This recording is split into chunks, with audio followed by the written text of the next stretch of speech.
Game over, man. Game over. You're gonna need a bigger boat.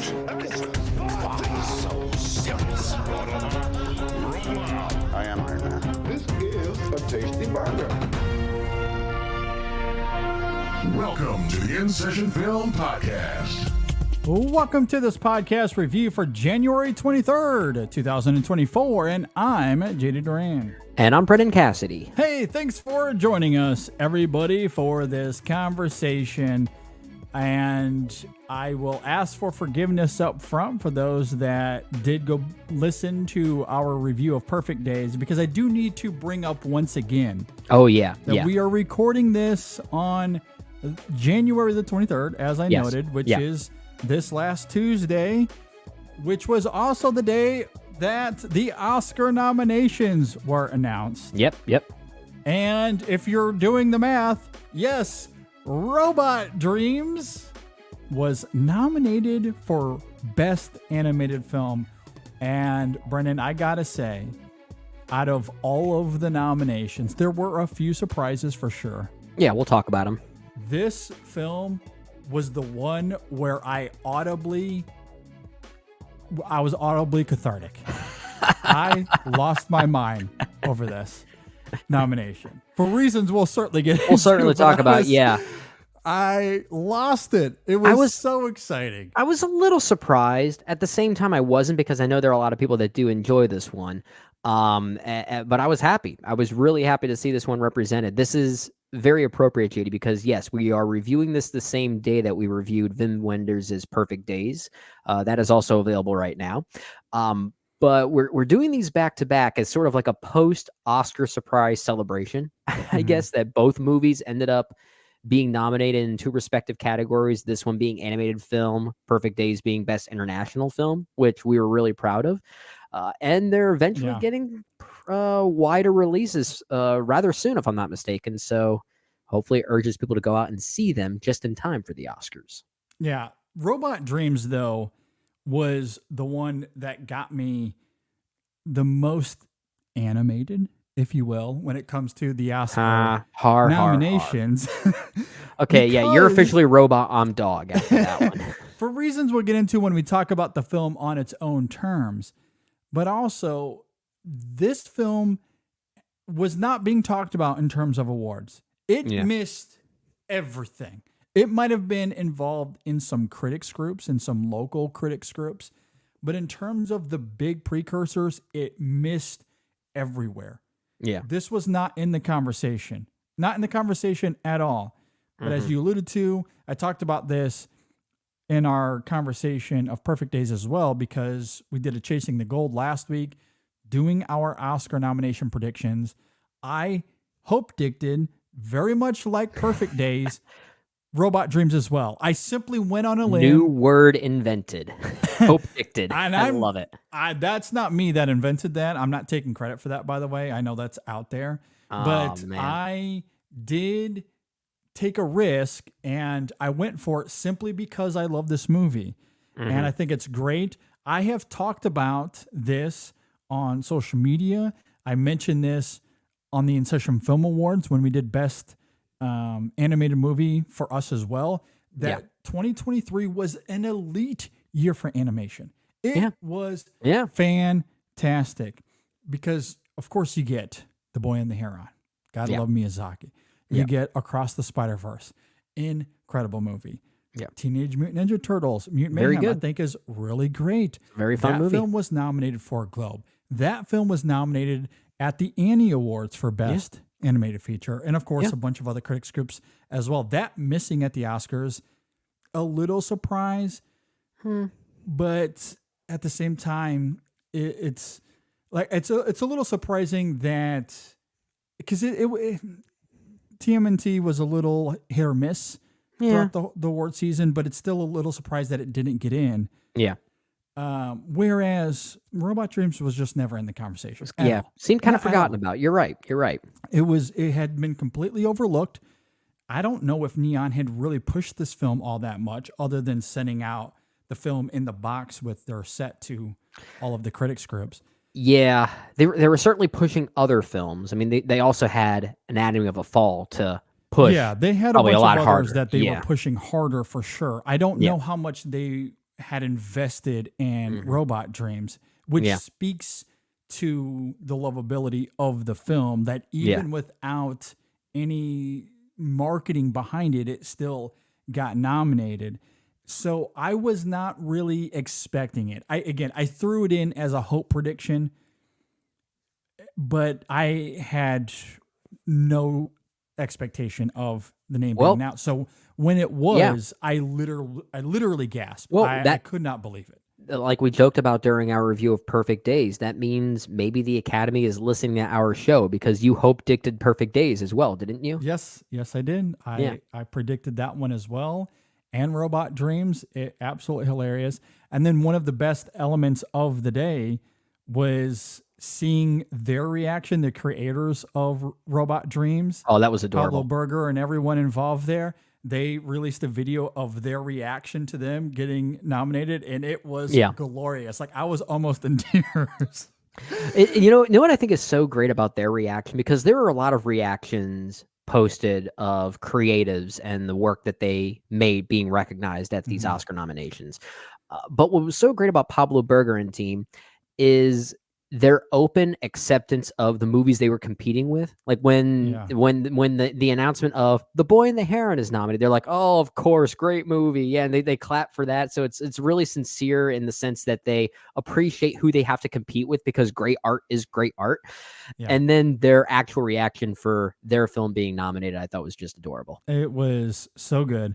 So yeah, between The Boy and the Heron, Spider-Verse, Mutant Mayhem, and Robot Dreams, those four especially, it was an elite year for animation.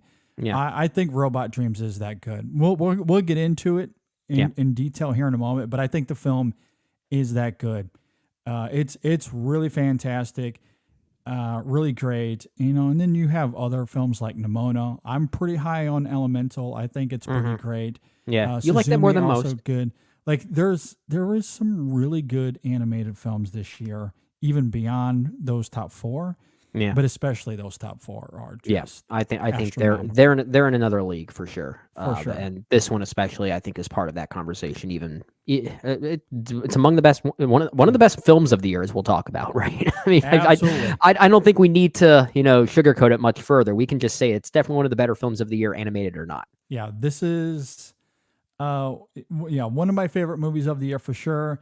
This is a Spanish-French animated film that is directed and written by Pablo Berger.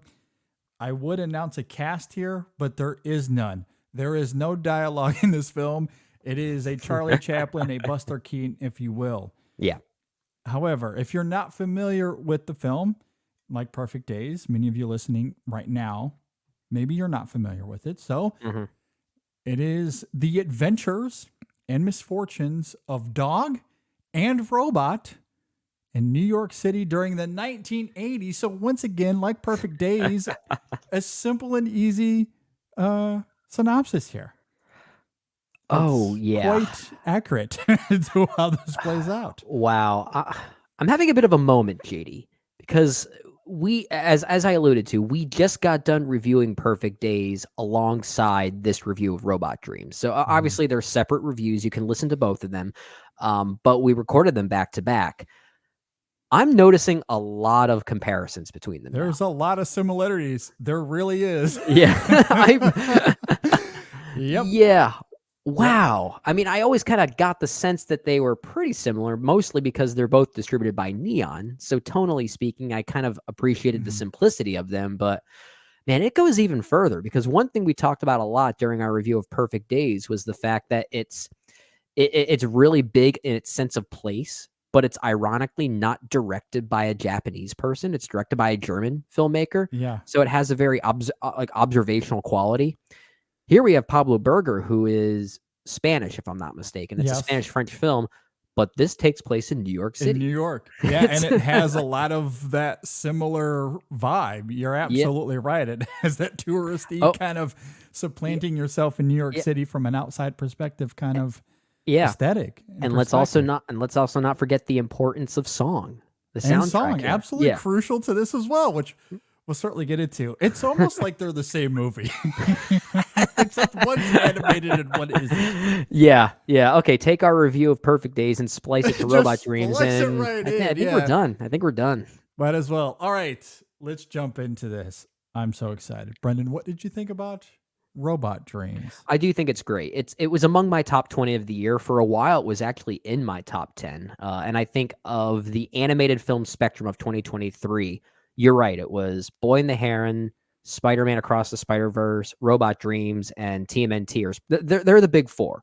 And I like TMNT quite a bit, but if I remove that one, those three especially are easily those among three, the best. yeah. Yeah, they were among my favorite films of the year. And like I said, Robot Dreams for a little while was like secretly in my top 10. I almost had 3 animated films in my top 10 of the year. I think it was that strong. And this is one that I think had the hardest challenge because it could have easily overstayed its welcome. And I know some people who have seen it who thought it felt like it could have just been a short film. And it does narratively kind of fall into that potential trap, but I think it does a really good job getting around that. I will fight people that claim that. Well, Just I mean, to put that out there, if people want to, get in a ring, I'll do it. It's told and built in a way that almost feels like it could have been a short film, but at the same time, I'm glad that it wasn't. I sure. think if anything, the Pablo Berger does a really good job pushing this narrative along without any dialogue and really expanding the nature of this story in very musical ways. Sometimes there's a literal dance number that happens, kind of evoking the Wizard of Oz a little bit at one point, which is Mhm. one of the titular robot dreams, if you will. Mhm. So like there is a big musical component here, and like little tricks like that allow the momentum to always feel ongoing.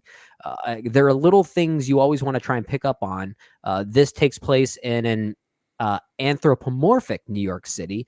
Every Mhm. single character in this movie is an animal, so in some ways it's kind of Zootopia like. Yeah. But they all like their names are dog, cat, chicken. Like it's all it is. But there are little hidden things that you sometimes have to pay attention to. Like think like one of the monkeys in a grocery store is secretly stealing something and putting it in her purse. There's little Yeah. tricks like that allow you to keep yourself engaged so it doesn't overstay its welcome. And I think the central friendship here between dog and robot says a lot without saying anything. Kind of like with Perfect Days, it says a Mhm. lot without saying anything, and this is another blueprint of that. I really appreciated the attempt that Pablo Berger is trying to do here, and the fact that he succeeds is probably why I like this film so much. Mhm. It's one thing when you admire a filmmaker for tripping on their ambitions because at least they're being ambitious. It's another thing when they succeed at it. Because this is a narrative framing device that probably shouldn't have worked as well as it did, but it really does. I cannot articulate enough how much I love this film. I adore it. I can't wait to hear Every your fiber story at of the my hockey being. game about this. Yeah, I'll get to that in a little bit. But my goodness, I love this movie. It's weird in a sense, though, because it will delightfully break your heart. The friendship between robot and dog is so beautiful. It's so heartwarming. There's a simple earnestness to it that fundamentally taps into our loneliness and desires for connection. Those early scenes of them forming this bond and strong affection for each other is just infectious. That roller skating sequence, incredible. It's so lovely. But then the film takes this unexpected turn where they are separated. Obviously, we'll not get into spoilers, but they are separated, and all of a sudden, there's this incredible tension at play. Something the film does a great job of utilizing to emphasize fear and uncertainty in these characters. And I can't lie, I'm not sure there was another couple on screen in 2023 that I was rooting harder for than Robot and Dog. The yearning they had for each other is palpable. It's so good. But that's what's so great about the film is that it isn't interested in easy answers. Dog does everything in his power, legally and illegally, to remedy the severance that formed between he and Robot, but to no avail. At a certain point, he just had to give in to the process Yeah. which isn't easy given the amount of time it was going to take for the process to resolve itself. And time has a way of changing things in our lives. An idea Yeah. an idea that is really stirring in this film. We'll certainly talk more about that as we go here. But I really love that. The animation in this film, the hand-drawn imagery invokes the cartoon strip aesthetic of the source material, which I haven't read, but I've certainly seen the Yeah, yeah. images. And I love the animation style here in that regard. And you're right. The style on its own terms is fantastic, but it's the little details that really makes this film what it is. Yeah. For example, on the apartment intercom buzzer where Dog lives, you see the names of the residents as you were talking I about, love Dog, that. Cat, and Chicken. One of my favorites of the film, the RoboCop reference, I thought was hilarious. Yeah. Yeah. Or the moment when Dog is reading the novel Pet Cemetery. You gotta love that. The Twin Towers and the 1980s New York aesthetic really gives this film a fascinating sense of time and place. You mentioned Zootopia, and the film is reminiscent of something like that, but much more grounded and lived in, which gives this film this great energy. Like all of that, I think coalesces into something that is aesthetically fascinating and also very different than what you see with Spider-Verse or with Pixar and Disney. Like this, it's such a classic style that invokes the 1980s on its own, as well as complementing the cartoon strip that it's based on. And then you throw in all of these little details like that, that I just absolutely love. So like it is a visual feast that I absolutely adore. And because there's no dialogue, the visuals really have to be diligent and assiduous, and they very much are. And the storytelling is great. I fell in love with this movie. Yeah, and it's not like the animation here is overly elaborate. Like this isn't beautiful in a way that like The Boy and the Heron is a beautiful looking film, or Across the Spider-Verse is. Like there actually is something kind of, and this might sound like a negative word, but I actually mean this as a positive. There's something kind of plain about the animation here. It's simple. Yeah. Yeah, but it allows you full of detail. Yeah, but it's plain, but it's not lacking detail. You're right. Yeah. So it allows you to focus on some of these other things, like the fact that while this does take place in the 80s in New York City, Pablo Berger is never afraid to show you the Twin Towers. And that could almost seem kind of taboo, but it really gives this film a sense of place, like the sense of inevitable doom in a weird way. So like the treatment of sense of place here almost reminded me a bit of another film from 2023, not even Perfect Days, but Fallen Leaves. You know, and that's a film that also very specifically has this lingering sense of dread because it takes place in present day, and you always hear the news of the Ukraine-Russian war in the background. So like it plays with that in a very similar way. So those details become very interesting. It forces you to be very observational in that regard. And some of those things are also very funny, like we talked about. One of my favorite ones, well, actually two of my favorite ones, because I agree with you on the Pet Cemetery reference. That is hilarious. I about died. Yeah. The other one for me is the fact that Dog has a Pink Floyd poster in his room. And one of Pink Floyd's better albums of the 1970s is called Animals. So, gotta love it. Yeah. It came out in 1977, and I think I don't think that's the poster he has on his wall, but it is a pretty iconic poster of a power plant. And you see like inflatable pigs kind of hanging in the sky. So it's even referenced in Children of Men of all things. But yeah, the fact that Animals is referenced in that way, I think, is just really cute and clever.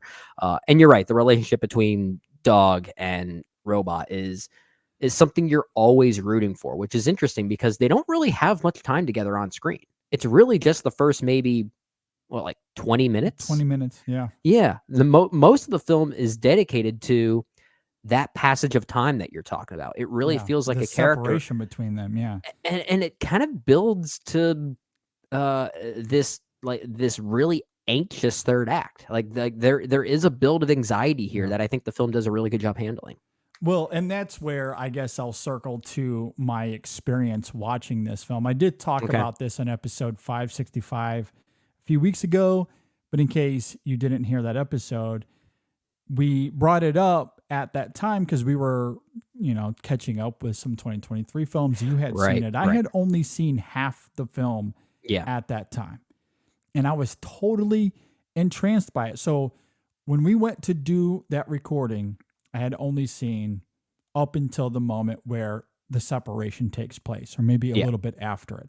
Yeah. So I had seen how the film captures the loneliness of Dog, which I think is impeccable.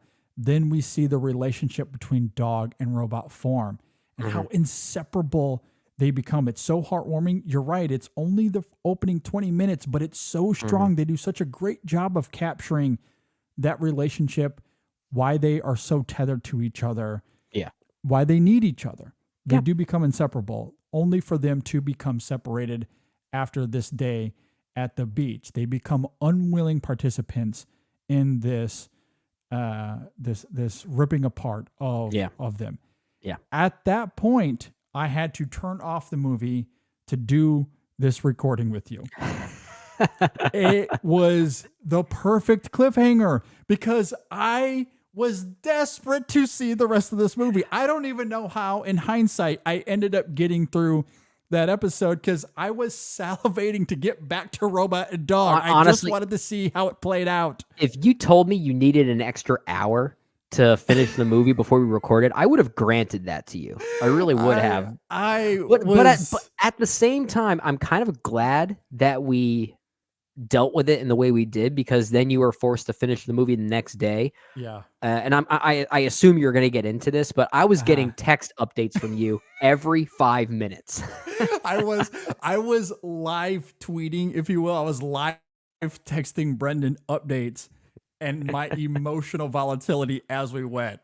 It was really fun. I'm not gonna lie, but it's one. I thought you were drunk, honestly. I wasn't. I was drunk on Robot and Dog. That's what you I were was. drunk on love. I was drunk on love of those two characters. Yeah. And it's interesting because not often do you pause a movie when that happens. I tried to avoid that at all costs, but I have two kids, and look, sometimes that's going to happen. It's inevitable. So when that happens, oftentimes it's random when you find a place to pause. I found the perfect cliffhanger by accident, by divine, interference, maybe. Who There knows? is kind of a tale of halves here. Like the way the film deals with the sense of time, it's not really a midpoint. It's kind of like the first third, I guess, where it almost feels like if you have to stop the movie anywhere, there at least feels like a point where it could potentially make sense. Yeah. Like if this were a 4-hour movie for some odd reason, if it actually were, that could be the intermission where you stopped it. Yeah, it was great because I was so in love with these characters and I wanted to see them together. They become separated. Robot starts having these dreams, which we'll talk about. And I had seen a few of them, but there was no resolution. Yeah. And I was salivating to see them get back together. So when I had to leave, all I could think about was getting back to those characters. So it ended up being this perfect place to pause. And it honestly made the experience all the more fascinating to me because when I did go back to it, I was live texting Brenda these updates because I was so emotionally invested. Like I needed it was quite them cute. to get back together. It was quite cute. Yeah. It was really fun to see. And of course, I do want to talk about how this film does offer some resolution because it actually is really fascinating. But that experience of watching this film in that way is unlike anything else I had in 2023. And I loved it. Not that I would recommend doing that, but it honestly was an exercise in this specific instance that it did make the experience elevated for me. No, I can kind of sympathize with that.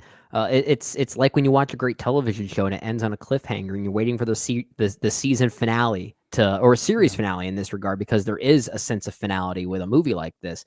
But then you have to come back to it like a week later and you're just that much more excited to see how it's going to resolve itself. And we'll talk about the film's conclusion without giving anything away. I think we can at least talk about how it's perhaps the perfect ending for a film like this, especially Yeah. given how time is so crucial to the way that these relationships develop as time goes on. But yeah, one thing I also love about this film that we have to talk about, and this is yet another companion to Perfect Days, is the use of song here. This is not a musical in the literal sense, but at times it kind of is. Like the robot dreams themselves as robot kind of starts to develop a conscience. This also has the workings of an AI movie. It's very much about artificial intelligence, which is why I jokingly called this film Spike Jonze's Zootopia. But like there is a little bit of that, but there's a musicality and a danciness to evoking those dreams, which I found really interesting. And of course, September by Earth, Wind, and Fire. Yeah. If I didn't need another reason to love that song already, Robot Dreams gave it to me anyway. So yeah, I'm glad it did. And it happens a few times here, and it's really symbolic. Well, it's interesting that you talk about how we'll get to the ending, but we need to talk about the musicality of the film. Honestly, those two things are inseparable. They are. You're right. You're right. So I say we're going to talk about the ending. We're kind of talking about the ending. Yeah, we kind of are going there because yes, we first hear it during that roller skating sequence I alluded to earlier, which is so good. It is just the perfect song for that moment, and it bonds these two characters, and it bonds us as the audience to those two characters. And then as we get to the end, we noted how there is conflict between robot and dog where they become separated. Unwilling participants. It's not something they wanted, but they become stuck in this separation. And I love how the film commits to its grounded realism, as weird as that is to say, but spiritually and emotionally, there is this grounded realism in how the film dedicates itself to this relationship, which I love because, again, through no fault of our own, life does have a way of separating friendships and taking us on these different paths. It can be heartbreaking, but we all have these various phases where people come and go. Sometimes it's profoundly changing, as we see between dog and robot here. Sometimes it's more fleeting, as we see between dog and duck, a sequence that maybe we can get to as well. I love that moment here. Regardless of where it falls, it does have this effect on us. And I love how the film taps into that idea here, especially when you consider what brings us together and how those things will always stay with us. There is this moment at the end of the film where once again we hear September. Yeah. And without getting into detail, we see both dog and robot respond to it in this visceral way. Yeah. We see how it nostalgically reminds them of each other and how that brings joy, not heartache. I love that idea. So even though the film ends on this bittersweet note, it's more La La Land. Maybe that's a spoiler to say, but it's more that than it is anything conventional, relationally speaking. And how September is a part of that, I think, is so not just emotionally vital to this film, but thematically crucial, because oftentimes it is those things we think about what brings us together. And even when we go our separate ways, if at any moment this show ends and Brendan and I go our separate ways, I will never. This review will be our September. Like, film and podcasting is something that will always bring Brendan to me, regardless of where we end up. Maybe he ends up in Japan next to, living in a simple life, and Koji Yakushi will be my my coworker. Exactly. Gonna get employed by the Tokyo toilet. Jobs, listening to music. I don't know. Hopefully we keep doing this forever. But that's the thing that brings us together. We have these shared moments, and there's something that always brings us together. And you go back and you experience those things, and it reminds us of those people that we love. I adore how this film taps into that here. And Yeah. September was the absolute perfect vehicle for that. It's that glue that brings it together, because what we're really sensing is this like waft of nostalgia at the end. And nostalgia is usually two emotional extremes sometimes. It's very loving and sweet, but it's also kind of melancholic, right? Mhm. And the film kind of encompasses all of those things at the end. So there is this level of joy and togetherness, but also melancholic separation and sadness. Mhm. And I love the way it all collides there. So there is something very beautiful and bittersweet about it. I think bittersweet really is the perfect word for it. And the scene itself is just a literal toe tapper. Like It there is, is. Yeah. and I mean, maybe that's because the song itself is a literal toe tapper. I love that song. I've always loved that song. But then again, I'm a big fan of Earth, Wind, and Fire, so that's partially why I'm going to respond to it anyway. But it goes back to what I said earlier, that this film isn't literally a musical, but it kind of feels like one. Like Mhm. there is a sense of choreography happening here. There's a very dancey quality to it. And it kind of just gets you to bob along to it really well. And I love the way it brings you in emotionally. I completely agree, and I think part of that choreography is the dreams that we see with the robot Yeah. character. Yeah. I think the film is incredible. Those sequences are really great at evoking the isolation and longing that one would feel in that situation. Your heart Mm. does break for him. There's nothing he can do but sit there and fantasize about the thing he desperately desires the most, which Oh yeah. is ironic since he's, even in the context of this world, he's some sort of AI sentient mechanical being. Through Hmm. the events of the film, we come to see tangible evidence of that, and yet there's still a palpable humanity to him. His dreams are extremely relatable and poignant. You can argue that it's his programming, as he was Hmm. made to be a companion for those who purchased him, but Yeah. that's the brilliance of how these dream sequences are animated, because it invokes an ambiguity around that dichotomy of programming and authentic longing. The way we see him dream about Dog and reconnecting with him, the film does seem to imply that it's much more than computer It's deep in manufacturing. that. Yeah. It really is. Especially, you noted earlier the Wizard of Oz sequence, which is so great. I love how vivid Mhm. and lush it is. And you think about the symbolic fortitude of what's happening there and the wish fulfillment of the wizard. And to me, that goes way beyond simple robotics.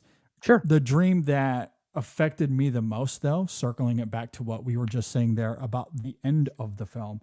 Again, not going to get into details here and spoilers, but I'll say vaguely, there's a moment where Robot sees Dog walking down the street.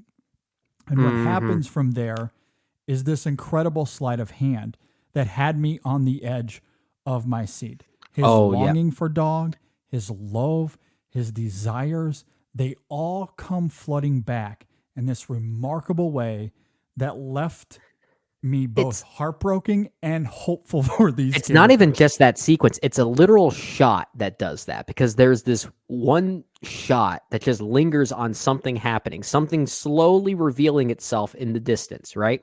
Uh-huh. I wanna keep it vague because I don't wanna say what it is, but it's something running after something.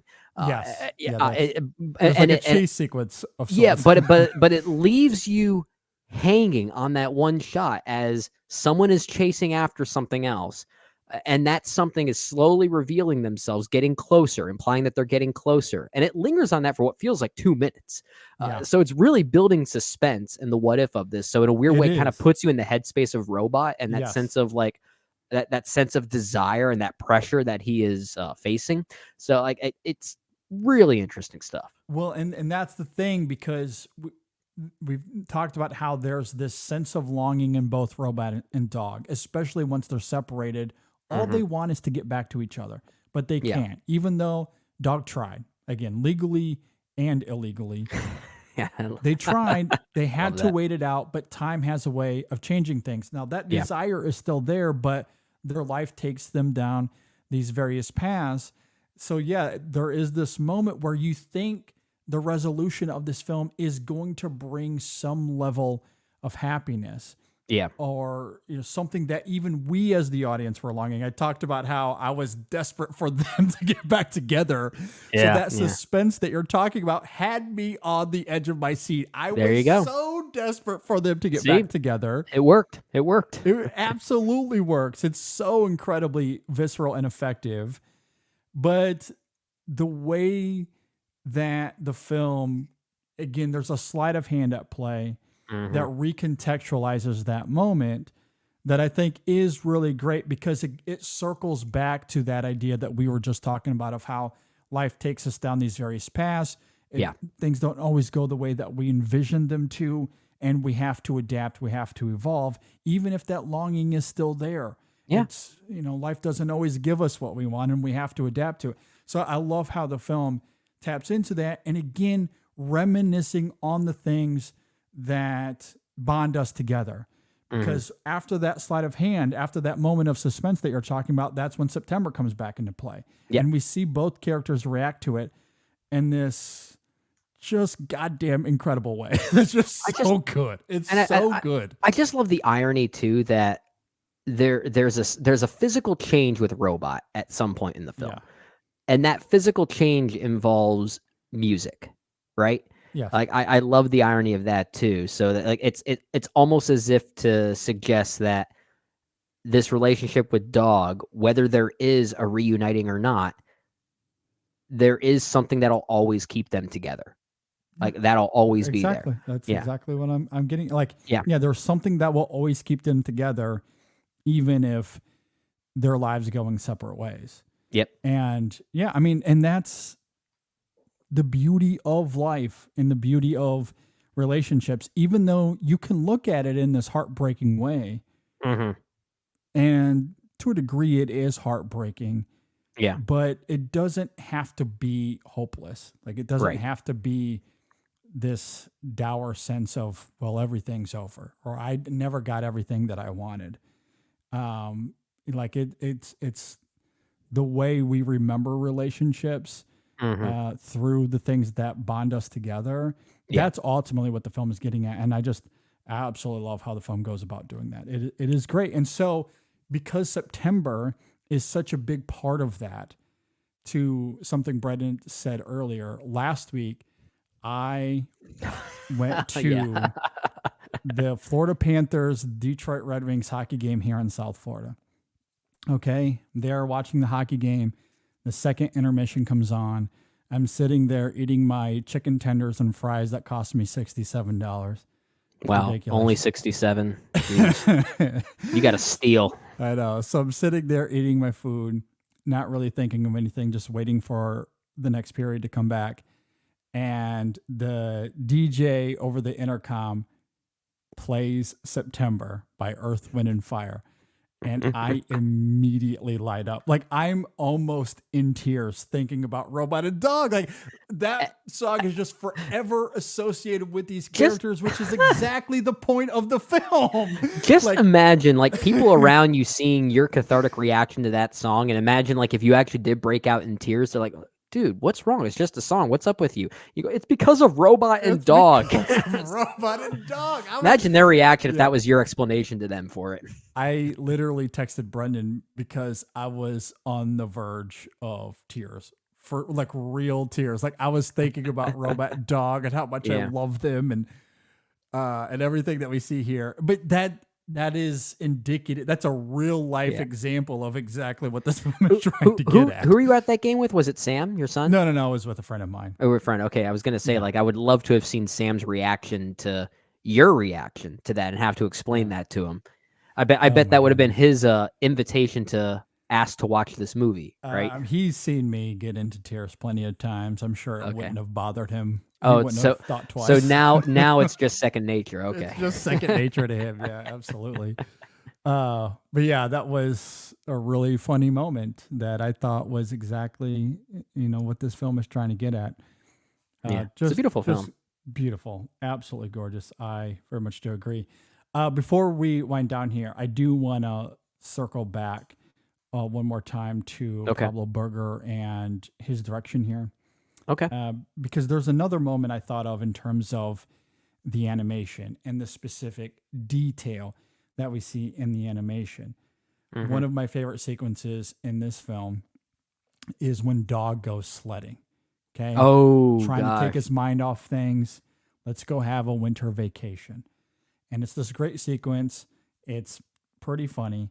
But on his way home, he gets on this bus and he I sees know. two others playing tic-tac-toe on the window with the condensation there. It is winter after all. So he puts his face on the glass and he tries to outline his face. And then he pulls away from the glass. And what we actually see is not the outline of Dog, but it's Robot. That's what we see there. Like It's clever. that little It's clever. detail is so clever. And it taps into his loneliness and his isolation and his longing in this great way where there's no dialogue. This is a film where all communication is evoked through evocative animation, movement, and expression. It's an animated Chaplin and Keaton, if you will, Well, as we talked about earlier. This is why I love the quote unquote plainness of the animation at times, because you realize a lot of these anthropomorphic creatures, they have very unique looks, unique styles. Yeah. Dog has his own style, but his visual style kind of matches that of Robot. There is almost like this like brotherly kind of dynamic to it. Like they were cut from similar cloths, if you will. But you won't know that not on a right first away. glance. It's not right Yeah. away. It's not until that moment that you're talking about where you kind of realize that.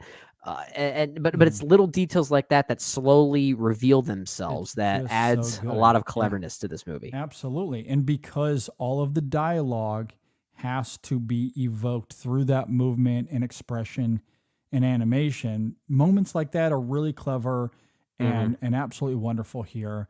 Yeah. Earlier, I talked about the brief bromance between Dog and Duck. That was a really great moment here as well.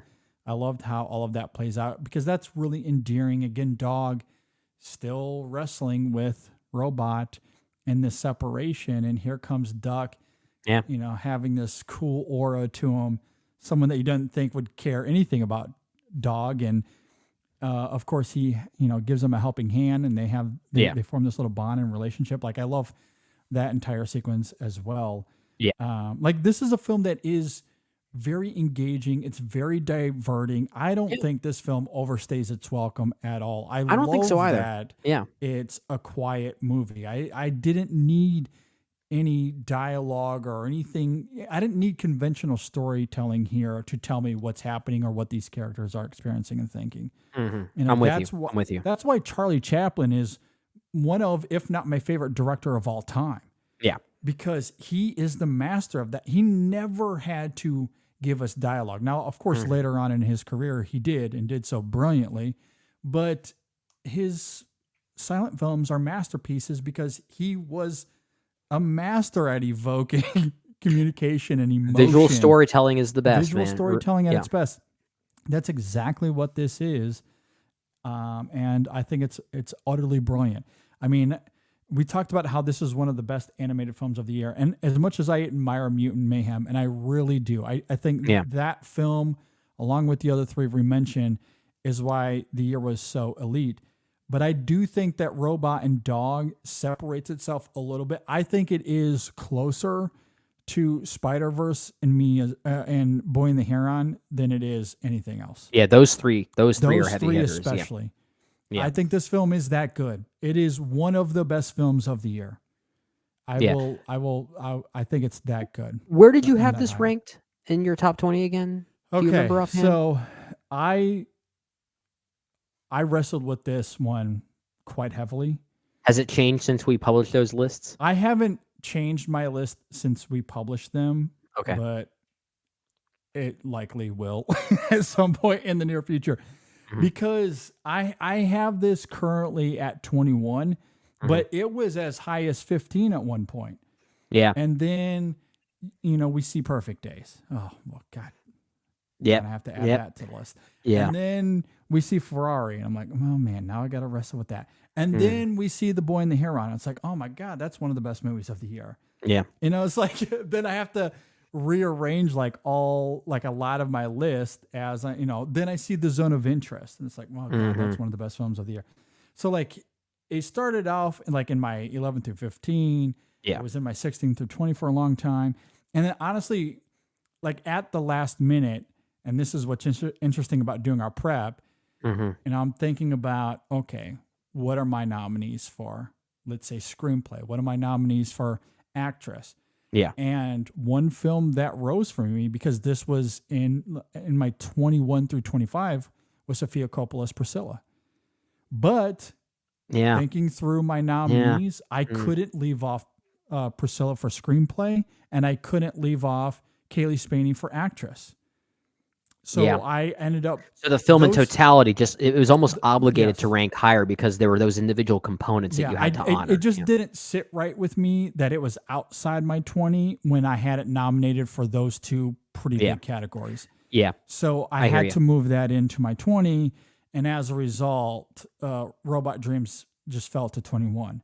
But in due time, could it find a spot in that? Yeah, I mean, it probably will. Like, as far as I am concerned, regardless of the number, because again, math is math.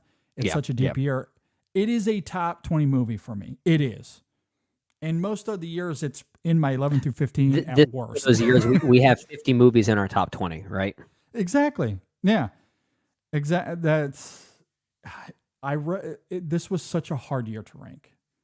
Yeah, that's a good problem to have, right? Yeah. Like any film in my 26 through 30, I could throw them in that 18, 19, 20 spot. Yeah. And it's kind of the opposite problem of 2020, for instance, which obviously we had the pandemic with that. But even when we did our top 10 of the year for that, we were almost struggling to find 10 movies that we felt worthy of a top 10. We were able to, but it's like, we were kind of pulling for for them in many ways because we just didn't get many movies that year. I think we got like 70 movies to talk about. Yeah. Here we had like 300 that were worth talking about. No, this was, we were back, as the kids say. We're back. We're back. And this was a huge, huge year for film. And Robot Dreams is just one of those. In 2020, like Robot Dreams would have made my top 10 in 2020. Same. Maybe even 2021.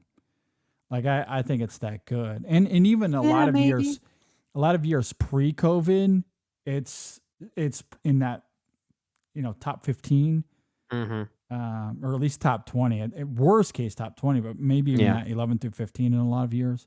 Yeah. But this was just such a deep year. And look, stacked year. Even as these lists evolve, and we know they do, there's still a chance it finds its way up there. I mean, I love it. This will be a great movie. This will be a fun exercise to look back on the year 2023 because of how stacked it was.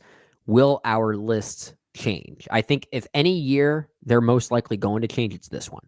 It's just like there's just too much to really wrestle with. Yeah, no, I completely agree. Obviously, a huge recommendation for me. I think this film is still trickling out. I don't even know if it's had any sort of wide release. I don't think it has yet. I don't know if it even will. I see.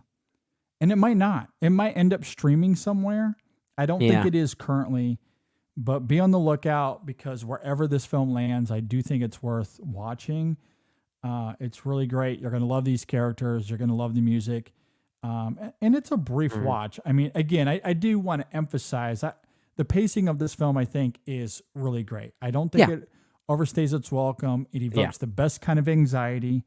Again, you're going to love these characters. You're going to be rooting so hard. The best kind of anxiety. I love the way you phrase that. It's really great. I think that's all that I have. Do you have anything else that you want? I was sitting here looking at my Fandango app to see if it is playing anywhere near me. It's not, because I admittedly don't know when it goes wide, if at all. But yeah, I am genuinely curious what's going to happen with the release of this film and how Neon's going to treat it, because I do think it is one that is worth seeing. Yeah, the only thing that I've seen is that it had a release in Spanish theaters in December. One would imagine that it had an LA and New York release here in the United States because of Oscar metrics. Right. And their rules. Obviously, it got nominated, so it must have had a short release. Yeah. But I don't think it's actually played in North America at all yet. Yeah, publicly, I don't think it has yet. Yeah. Yeah. So Be on the lookout. be on the lookout. Hopefully, It's it comes very out soon. good. It's very good. Yeah. Absolutely. Okay. Well, with that noted, once you do see it, let us know if you agree or disagree with anything we had to say here. We would love to know. Leave a comment below if you're watching on YouTube. Be sure to subscribe to the channel, like the video, all that fun stuff. If you're listening on Apple Podcasts or Spotify, please rate and review us there. It really helps out the show a lot.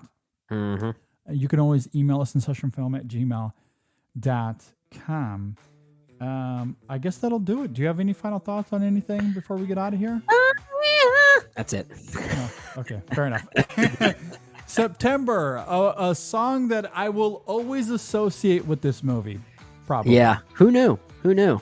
Yeah, and it's ironic because earlier you mentioned how it's a toe tapper, and it is. It's a very energetic and fun song, and yet now I can't help but shed tears to it because all I can think So about it's a is tear. Robot and Dog. It's a tear tapper now. Yeah. So Robot and Dog will be our next T-shirt. I'm gonna have to make one. I'd buy that for sure. So be able to look out for that as well. Yeah, good stuff. At any rate, we hope you enjoyed the conversation. Thanks for listening. Thanks for watching, everybody. We'll see you next time on the In Session Film Podcast. Oh my God, I love these characters. So